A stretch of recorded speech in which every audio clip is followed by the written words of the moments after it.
and push forward. Really, it's a crisis of climate change that doesn't really have any political leaning, and no matter what party or camp that you fall into, it's just going to affect everyone, unfortunately, sometimes unequally. So that is something that we are acutely aware of and trying to educate on as well. So we want to generate and create political will by empowering supporters. It's also international. So one of the actually coolest things of being in this group in the last couple of weeks is to hear about different chapters popping up in countries in Africa, as well as countries, my old country in Australia and New Zealand, as well as a very active and very successful group in the US. So how the lobby works is, number one is lobbying. There are a multitude of training resources and videos available. There's a lot of work that's already been done for the members. So that was one of the most pleasant surprises that I found, is a lot of resources are there already. So there was less of a jump in the deep end type feeling, as well as training individual members how to write members of media. Joanne was nice enough to give me a media list earlier this week, so I can send that to you as well, Jonathan. Grassroots and grass tops outreach. So we're trying to go from as many people on the population as well as average voices, and to reach the highest members of parliament that are officially able to make the decisions and push policies as well. And then finally, chapter development. So this is kind of where we come in with the local chapters and the group leaders, training members, empowering members to be trained in things that they are good at. My view of leadership is to play to everyone's strengths and weaknesses. So I love to get to know the members and kind of see what they want to do and then adjust accordingly. So I'm very flexible with that. So lastly, this is, I guess, the meat and potatoes of the presentation. The carbon fee and dividend.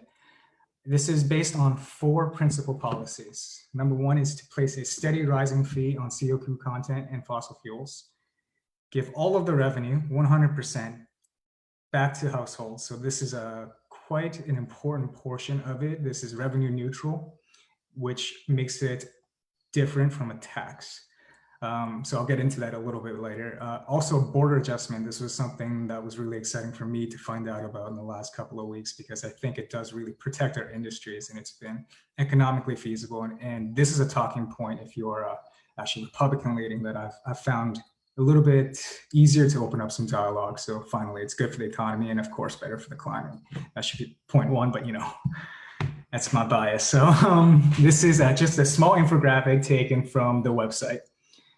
And it just gives you a small idea of how the carbon fee and dividend work, and I will go through each point separately. So the fee on carbon emissions are done at the source, mine, well, or port, on carbon heavy goods or emissions. Initially, this fee is set at $20 per ton. It's capped right now at $50 for Canada, but we are actually trying to increase that, because in order for us to meet the goals, it needs to rise to $210. But right now it's set to increase at $10 per annum. This collected revenue is passed on to Canadian households as a bi-yearly per person dividends, whether through check or direct deposit. There are border adjustments to ensure products remain competitive and encourage a global effort, and it's revenue neutral. So none of these proceeds will be going to grow government policies. 100% of the collected revenue will be distributed equally to households, meaning that the highest emitters will end up paying the highest fee, while the lowest emitters will actually end up getting most of the dividend. And what is really interesting about that, as most people probably know, the lowest emitters are usually ones from lower income households, where the highest emitters are either corporations or conglomerates. So it actually is, instead of regressive, it actually comes more of a progressive type payment. So where it sort of equalizes the income distribution. And I think income inequality is going to be much more pressing talking point in the next couple of months or even years, especially with this pandemic showing our current systematic inequalities. So this has been very interesting to find out of how this border fee and dividends will pay out. So why the carbon pricing model? I'd like to highlight a model done by the Regional Economic Models Incorporated, and this was actually funded and paid for by the Citizens Climate Lobby in the US. And they found that under this model, there will be a 50% reduction in CO2 emissions in 20 years with a 33% reduction in 10 years. It also incentivizes innovation away from fossil fuels because of the incremental nature of the fee. It allows people to catch up. So you're not slammed with the full fee right off the bat. It's done yearly, so it gives some lag time for people to adopt and innovations to catch up and industries to shift. And there's political and international support for a carbon pricing scheme because they find that this type of policy is quite easy to implement and it's extremely effective. And it seems to have both political support from the Democrats and Republican sides, even in the US. So that's been quite interesting to find out.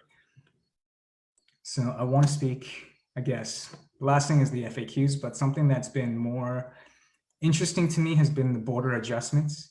And how those work is that any country that does not have a carbon pricing scheme or a fee put into place, and I keep saying scheme, I apologize, a policy put into place, will have to pay a carbon tariff to trade in Canada. Conversely, Canadian companies will pay a tariff to trade in countries that also have their own fee. Now, if both countries have the fee, Canadian companies will actually get a rebate on the fee paid to Canada.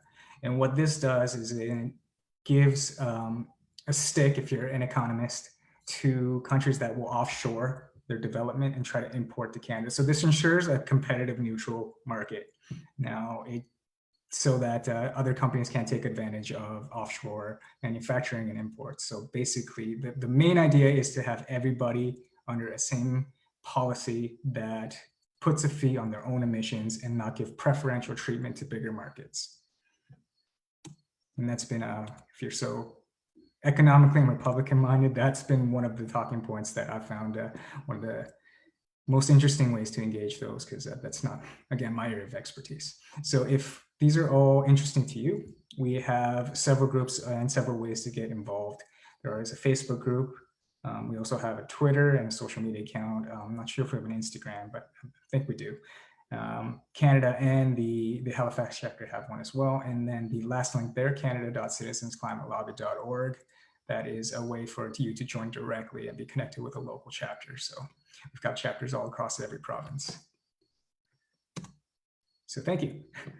And that is my presentation on the fee. I tend to talk pretty quickly. So by all means, if you guys have any questions or any concerns, please let me know. That's great, Brian. And will you be able to share those slides with people? Because I know some people might want to use them or review them. Absolutely. Yeah, absolutely. What I can do is I can send you the presentation and you can upload it onto the Facebook group or something like that. Yeah, for sure. Great. Okay, someone else is being admitted. Yeah, so we can kind of do kind of an informal question and answer. So either if you want to ask your question in the chat, then one of us can read it and ask to Brian, or you can unmute yourself and ask him directly. And then after that, we'll have a bit of more of a free-flowing conversation. But if there's any direct questions you want to ask, feel free to do that now. I have a question. Yep. Great. So Brian, it was intriguing you talked about the global impact. So worst case scenario, let's just say China does not improve its environmental picture. What's to say it would take advantage of the border adjustments, or maybe the tariffs we would put on CO2 and just run away with it and make their own industries more competitive? Like, I'm seeing the worst case scenario here. Please explain how that wouldn't happen. Yeah, well, first of all, good question. But as I understand, China already has a fee on their carbon output, and a border adjustment was put in by the EU this year, and that was a collective agreement. But to play out your scenario, if a country decided to put most of their manufacturing into, let's say, a part of the world that does not have the fee and choose to import and export into places without any tariffs, the idea of the border adjustment is to even collectively come to an agreement amongst major parties like North America and the EU, which already have the fees put in place, and actually impose the fee on goods traded to these countries as a whole. So thereby decreasing the incentive to actually try to offset all of these. So if you're going to be trading with these major economic players, your company or your industry is going to have to incur the fee. Now, if you have your own fee, then you don't have to worry about it. That will be rebated back to your manufacturing, or you can kind of put that into your revenue costs as well. Does that answer your question? Sorry, I feel like I dodged it a little bit. That mostly answers it. Yeah, I'm just worried about the existing infrastructure right now is really it's in a lot of ways easy to evade taxes and fees, especially for major mega corporations. So that's why I was a little bit skeptical. Like, are they actually going to be able to pay? Because there's so many different ways you can skirt different border rules in when you have an army of accountants and lawyers under your belt. Yeah, actually, honestly, that's a good question. And to your point, that's kind of been a problem. And I'm sorry, Lynn, there was a mention of the BC carbon swap program and why that sort of fell through over the last couple of years. And that was really because of federal interest taking the carbon swap instead of returning those dividends to the people. Now, this doesn't really answer your industry question, I'm sorry, but the government, the Green Party there, started to fund different projects, but it became more of a self-interest project rather than revenues back to the population. So to also answer your question, Jonathan, I wish I had a better answer for you. That's a very good point, because there's my expertise is not in law or policy making, and my hope and I guess my idealism is that this is a global and I guess worldwide agreement that this is not a problem that we can really ignore. And there's just been, a policy of profits over people for way too long. It's something that I feel very strongly against. And I think we're hearing much more voices right now that is challenging the status quo. So again, I know I dodged your question a little bit, but I hope that gave you something to something of a satisfying answer. And I also want to encourage, because we have about 4 people watching us on Facebook Live. So if anyone on Facebook Live wants to ask a question, please put it on the Facebook Live comments, and we'll make sure he gets to that.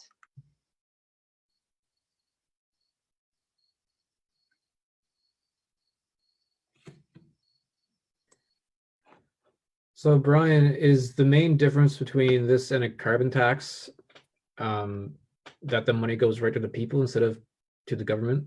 Yeah, 100%. So the goal of taxes is to increase revenue for government funding.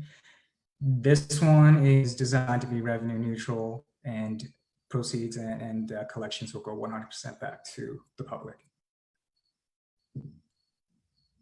So in a carbon tax scenario, like fuel prices and things probably still go up the same amount, but people have to pay it without. Yeah, exactly. So if we want to compare, like, say, a swap program or a cap and trade, it really benefits people that are able to take advantage of these swap programs. So if you accrue a certain amount of carbon and you hit your cap, and you're able to sort of trade caps with different industries or companies, I mean, really the only players at that point are the members that can actually really operate in that type of market, and that really does not represent the average person, in my opinion.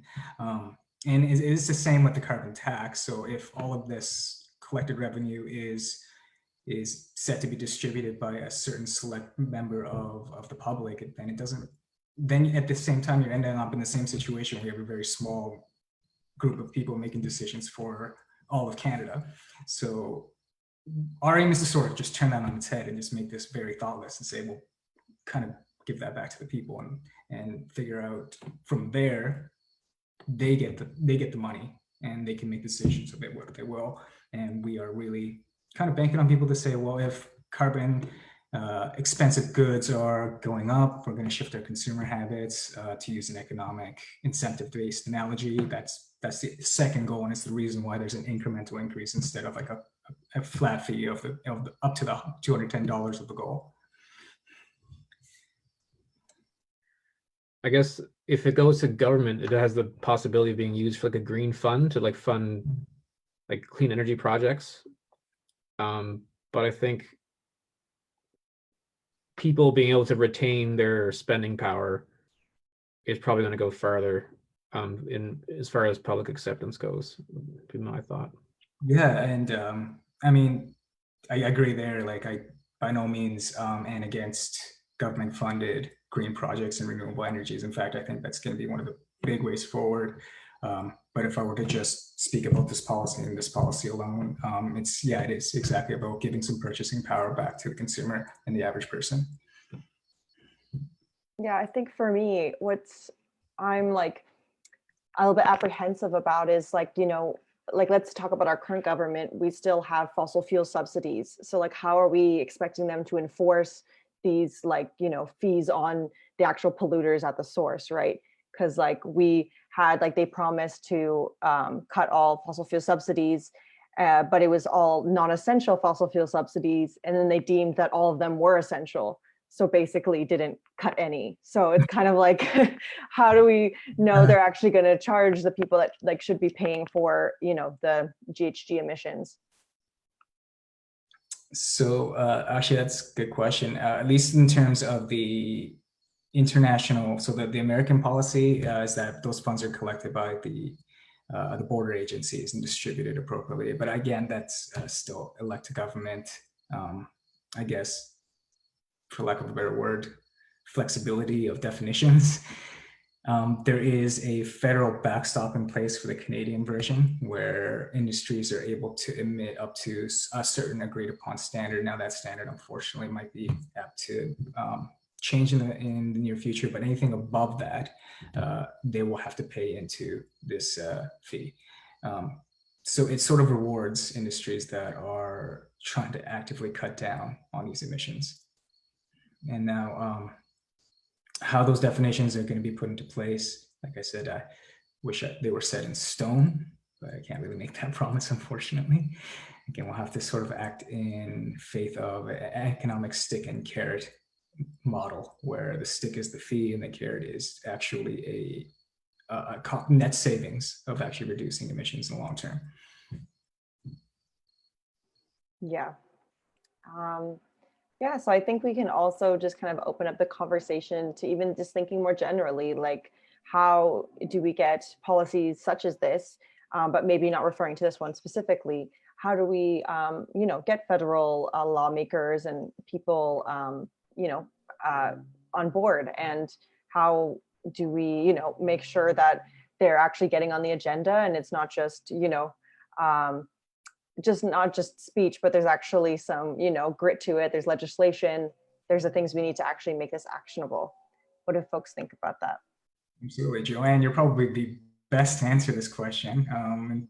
Being in the lobby for so long and speaking with so many people in Parliament and understanding how these laws do get passed in the well, I can actually say it was the Citizens Climate Lobby that influenced Trudeau's decision to put in the carbon fee in 2018. So it can be done, and it really was by the efforts of so many different chapters and really people on the ground writing letters to Parliament and trying to make the voice known and garnering really political and public support. I think social movements happen in gradual peaks and valleys before there's big waves. So I think it really is just a continued amalgamation of effort over time. Can I ask a question? Hello? Yeah, go ahead. Oh, I forgot what I was going to ask. Oh, shoot. Never mind. It's just age. That's okay. Is there anything that we can do to jog your memory, Joanne? Was it regarding our policies or the lobbying efforts, media letters?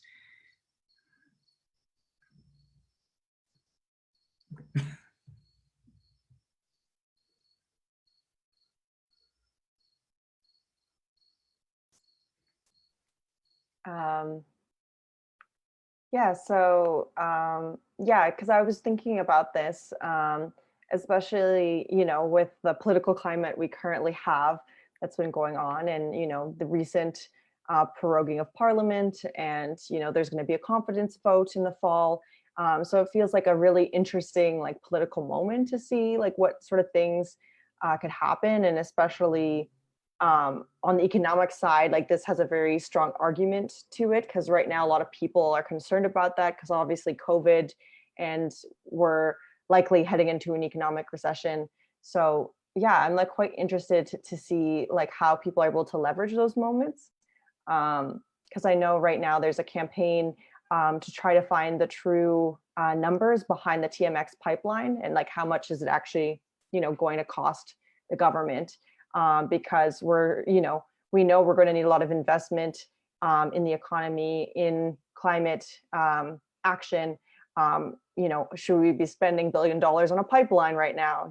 Like these these kind of questions. So I'm curious to hear people's thoughts on that, or like other things relating to like climate or lobbying. Yeah, absolutely. If anyone else wants to speak up as well, I'm more than willing to take the back seat here. But I definitely do agree. Again, this has been a point, I guess the income inequality point has been something that's been very dear to me, particularly now where you have multi-million, even billion-dollar industries that have so much political power to push their own interests.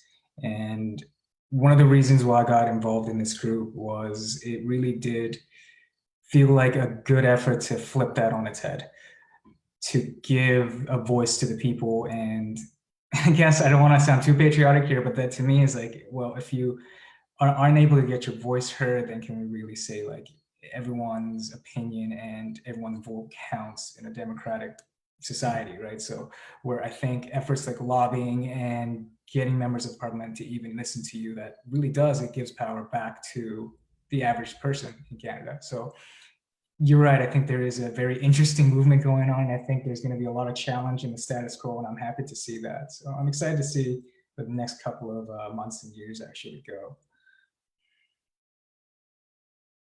Anyone else? That makes total sense. I mean, you know what they say, the only way you can really act in a way to influence the world these days as an individual is either with your vote or with your wallet or some combination of, your voice rights. So it's very important. I mean, if you don't exercise any of these things, you're kind of implicitly enforcing the status quo, which is kind of sad.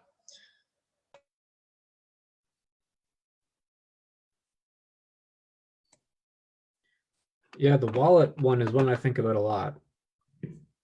So that's another thing I like about the fee and dividend, is it penalizes heavy users of energy.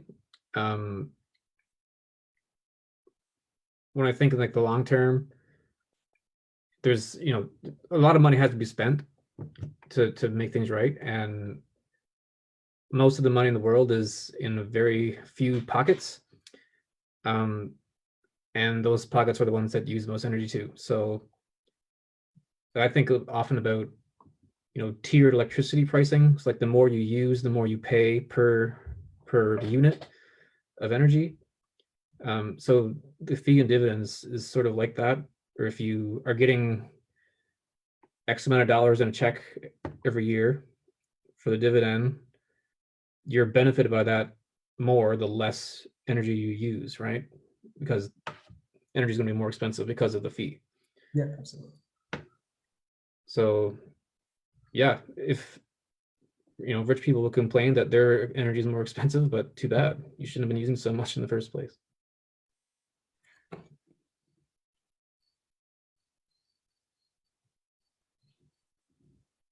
All right. Yeah, I think one thing that's like great about this is just showing what is possible, because I think we've been stuck in these kind of rigid ideas of what kind of carbon tax, carbon pricing, like there's specific things that we think, okay, it's either cap and trade or it's a carbon tax, but there's like a lot of actual options that we can try out, and like a lot of ways for citizens to be involved in different ways. And I think especially, I think we were talking about this before, but when people don't necessarily feel as trusting of government, like I know a lot of people who are against taxes. That's like a big part of it, is they don't really trust how government spends things. And I'm not really in that camp, but like I understand that this is something that could then appeal to those kind of sensibilities. And I think that's very helpful, especially because like, yeah, I feel like there's a lot of, partisanship and stuff. And I think especially here at NSEN, we try to be nonpartisan and try to show the different viewpoints. And I think whatever climate solution can kind of bring the most people along the way, like that's kind of the one that I want to invest in. So that's how I feel very excited about this. Yeah, that's a good point. It is kind of nonpartisan, because if you didn't vote for the Liberal government, you're probably not happy about a carbon tax that gives them more money. But if the money's going directly to you, then it doesn't matter who's in power, right? So that's a good point too. Yeah, for sure. And we also have seen like, they go into these big environmental funds, but they could sit there for, 5 years. Like we don't necessarily know all the inner workings of how they get distributed. And sometimes it takes a while to actually see that kind of impact, like, if they invested in solar power, but then you don't see that happening until, 10 years later. Like you never know really with those sort of things. So I think it's nice that at least there's the immediate impact of like you see a check, like you kind of know something's going on. Absolutely. And I see that Justin's here as well. So thank you for showing. I really appreciate you coming. And the reason I mentioned him is I read their report upon information and knowledge translation. And it's something that I feel very strongly about because we're using a lot of terms here, cap and trade, carbon taxes, dividends. And I think I myself, I work in health, so I often take for granted how many terms that I use in the course of a day that most people won't even run into. And I think one of my other reasons for coming onto here is to really kind of explain the ins and outs of each policy to make it a little bit more digestible so that the average person can make their own opinion on things and understand where we're all coming from, rather than trying to come off like I'm pushing an agenda just to sort of lay out the information and say, well, these are, this is what this means, and this is what this means, and this is what this means. And if you have any questions, please let me know, because I kind of want people to understand what is happening to the world around them, and then at the same time really understand the steps that they can do to argue for policies or even any type of structure that they feel strongly about, because I really feel that everyone should have the ability to do so.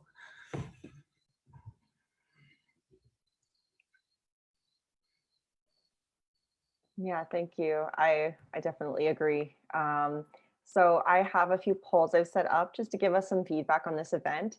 So we can keep chatting, but I'll just put them in. If you can each take a moment to answer the questions, I really appreciate it.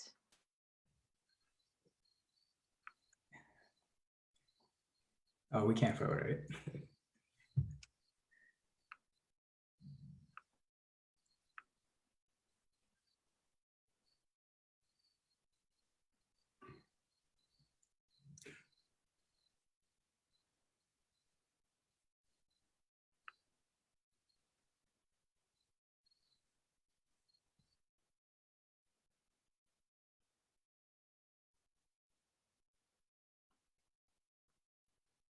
I believe we still have 2 people who need to respond. I think I have a question. Yeah, go ahead. Brian, I get really excited about this idea of redistribution of, that the poor get something more instead of always the rich getting something more. But I'm just wondering, who might protest against a model like this? Who might resist or disagree with it, or what's the word I'm looking for? Block it. Absolutely. And I guess the elephant in the room is that there's going to be an increased cost in fuel, electricity, and goods. And myself included, I'm not the best at looking at long-term benefits, and people tend to think short-term. So if I'm being completely honest and I presented this as a cost first, there will be some pushback. And I think it's really on myself and other people that do feel strongly about this to kind of explain it, that there is a cost initially, and we're trying to reap that both in an environmental and as well as a personal benefit. So if I were to think about people that do oppose a policy like this, it really will be people that think, well, honestly, especially now where cash flow is becoming increasingly restricted, any policy that kind of proposes an increase in the price of goods might not be met with open arms, to be honest. But I think on the longer term, this will have a net positive, but that will probably be the most difficult part about it. I wonder too if, for those people who, if a extra couple $100 a year doesn't mean that much to you, then it'd be nice if there's some sort of framework set up so that you have the option to designate your checks to some sort of green fund for your community or for some project, so that people can feel encouraged to take an extra step in promoting the transition with their money going towards, maybe you need to get some financing for a wind farm and you'd rather not give it to Suncor or whoever's going to finance the project, right? Yeah, for sure. And I also have a second poll, so I'm going to launch that now. Yeah, I definitely agree. I think some of the people who might oppose this are like folks that are in like higher income, and like usually that correlates with higher like GHG emissions and more gas usage and stuff. So we were talking about how folks like that would have more costs on them, but hopefully that's going to dissuade them from using as much fossil fuels and other things.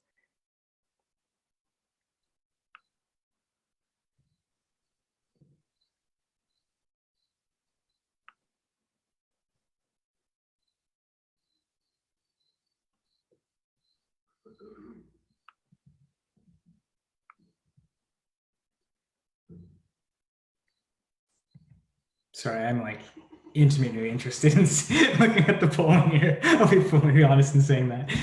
Oh, you're not able to see it? Oh, I can see it on real time, so Oh, so you're looking at, yeah, the percentages going up and down. It's very exciting.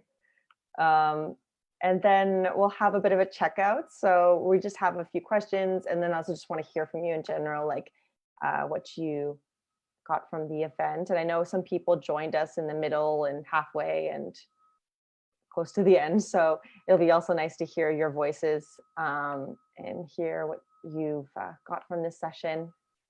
I've got a few comments. Yeah, go ahead. Thank Great. you. So I misunderstood the purpose of this event because every other coffee house I've been to, there was live music. So I thought this would be a music event.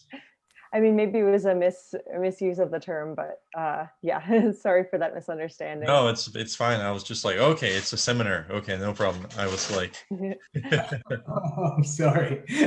I'm not very musical, unfortunately. That's okay. So with this kind of group, is this like the usual turnout for people who are interested in this kind of thing? I honestly expected there to be more than like 7 or 8 people. Yeah, so I think like this is the first event that we've done NSEN as a coffee house, and we had some issues as far as promotion because it's a whole story, but our Facebook ad apparently was too political and we got rejected, so we were not able to post it. So we will hopefully have better turnout in subsequent coffee houses. But I think I wouldn't take this as the indicator of how many people are interested in this topic. Like I definitely think there are much more people who would be engaged in these conversations. I don't know if you want to add anything, Brian. Yeah, no, I definitely agree. I think we had some promotional. Basically, I heard about it a couple of weeks before I put myself up to present. So I think there is definitely more interest in the topic than there's representation here. And like I said, John, I'm really interested, and I'm happy to have you on board because you seem very knowledgeable in the organizational side of things.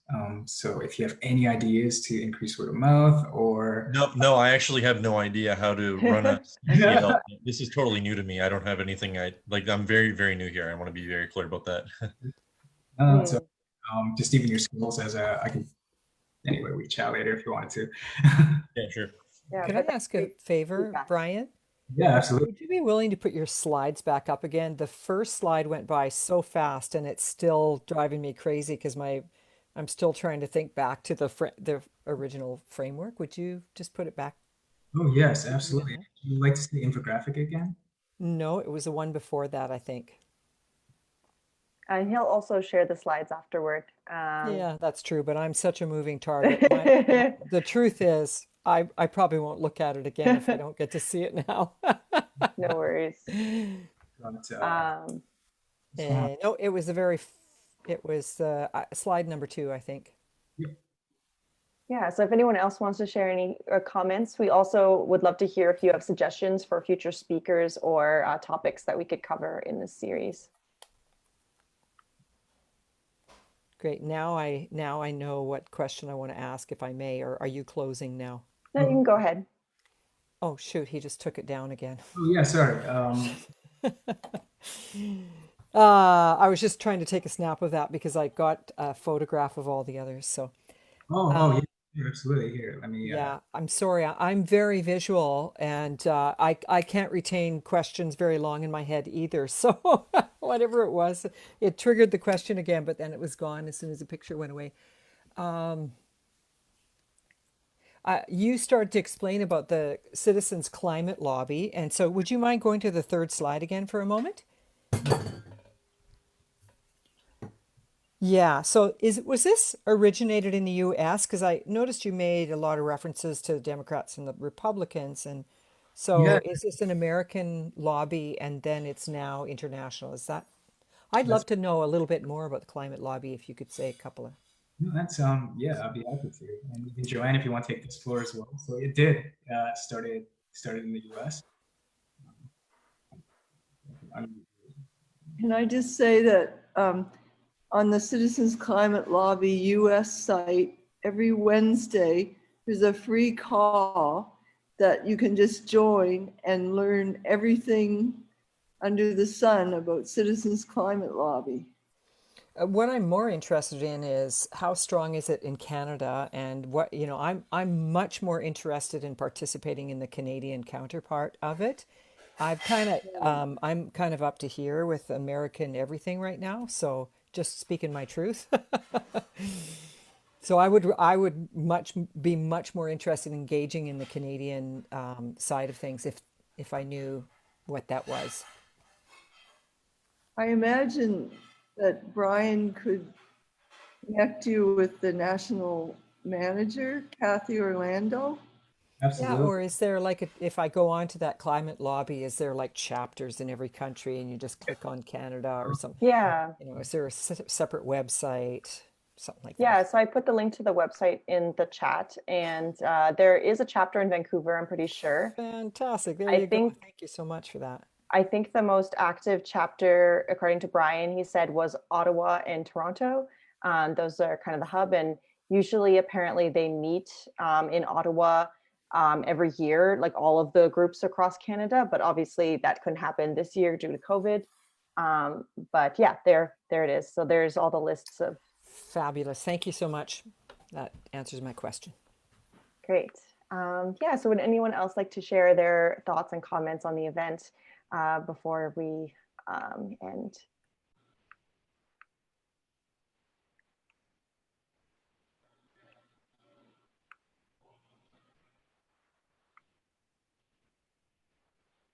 I just wanted to thank everybody tonight. It was a nice event, and hopefully I'll see you all again soon.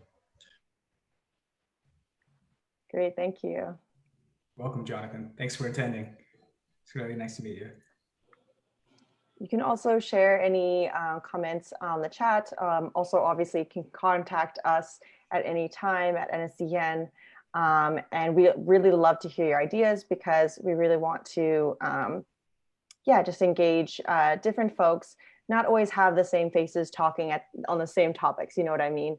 And especially because environmental issues are such a broad field, we really think that there's like a potential to talk about like so many different topics that us as staff people or board members are not familiar with. So definitely feel free to reach us out. I'll put our email in the chat box as well.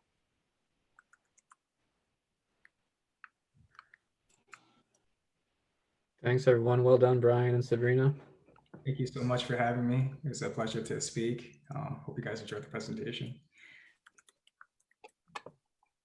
Thank you very much. Signing off. All right. Thank you. Have a great night, everyone.